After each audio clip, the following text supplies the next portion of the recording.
Este episodio, nuestra intención es pues poder liberarnos de la culpa que nos hace daño. Pero obviamente pues hay que entender la culpa. Quiero decir algo, esto iba a ser originalmente un debate para el cual estaba invitado un sacerdote que se nos enfermó y nos explicó que hoy no podía venir, pero la invitación sigue abierta para que lo hagamos más adelante. Entonces, que nos sirva este episodio pues para poder entrarle al tema.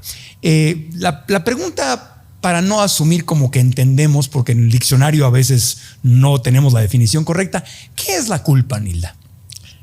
Bueno, es muy, muy, muy antigua y tiene un sentido de ser. ¿Sí? Si uno mira así en el diccionario, bueno, es un sentimiento de remordimiento por si metiste la pata en algo, ¿no? Si, no sé, una ofensa o real o imaginaria, y entonces sientes remordimiento, y bueno, eso sería la culpa. Pero desde el punto de vista de la Biblia, lo voy a leer, es una convicción de la realidad de que uno no ha alcanzado el estándar de Dios a través de sus acciones egoístas. Okay. ¿Va de nuevo? Sí. Porque es importante la definición. Sí. Una convicción de la realidad de que uno no ha alcanzado el estándar de Dios a través de sus acciones egoístas. Ok. Es la definición que viene en la Biblia. Sí. Ok.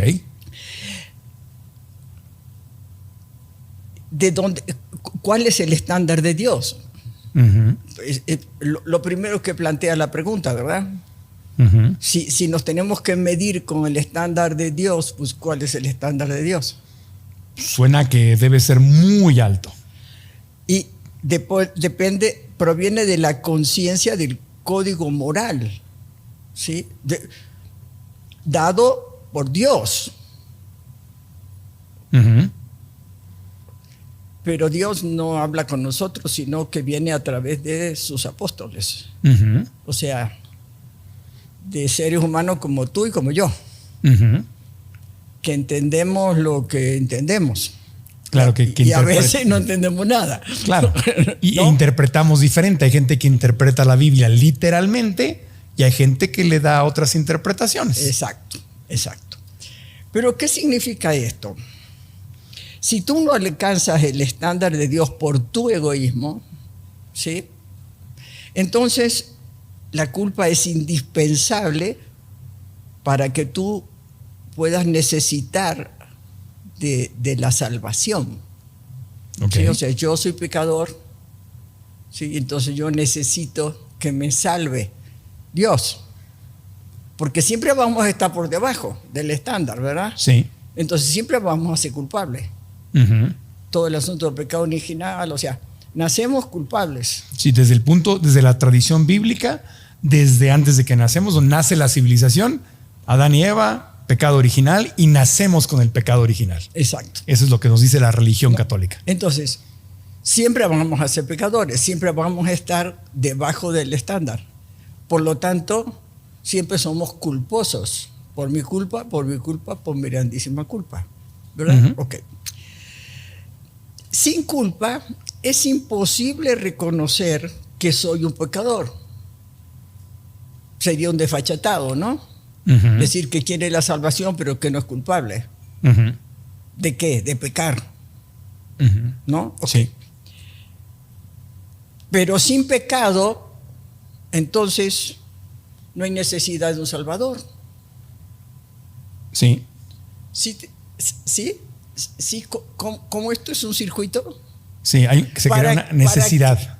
Para que haya la necesidad de que me salven, yo tengo que declararme pecador. Claro. Culposo. ¿Ok? Sí, es decir, si no existiera este tema de que soy un pecador, nadie me tiene que salvar de nada. Exacto. Y entonces esta cosa del estándar de Dios, pues que lo tenga, no el que quiera, ¿no? Pero conmigo no tiene nada que ver. ¿Sí me explicó? Sí. Que genera un vínculo, la culpa genera un vínculo entre yo que no soy nada y necesito que tú me salves porque soy un pecador.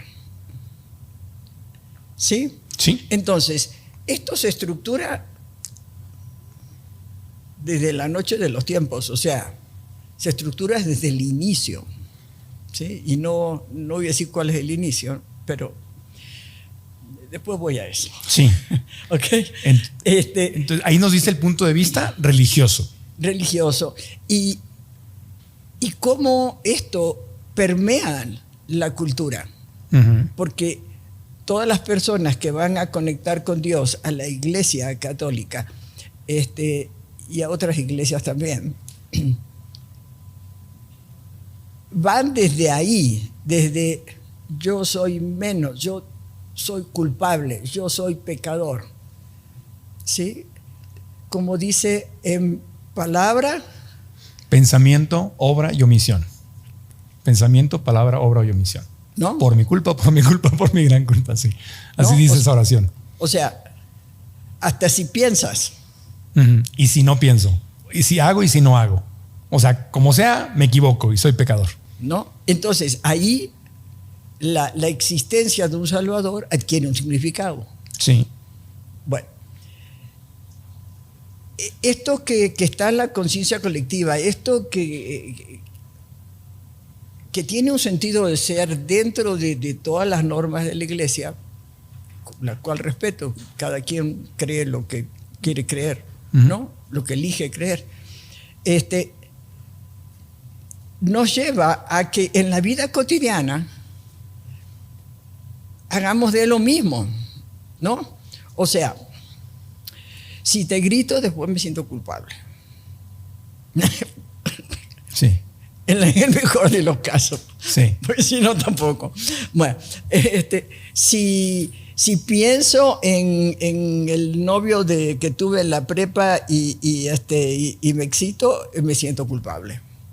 Si voy al mercado y me quedé con 10 pesos de vuelto mal puesto, me siento pecador. O sea, traslado lo que es una puesta en la vida desde el punto de vista religioso a mi vida cotidiana. ¿Sí? Sí. Entonces, yo soy culpable, pero tú también. Entonces, si nuestro modelo de amor romántico es que tú me haces feliz a mí y yo a ti, si tú no me haces feliz, tienes la culpa. ¿Ok? Uh-huh. Y soy culpable si yo no te hago feliz a ti. ¿Ok? Y entonces empezamos a echarle la culpa a quien se deje.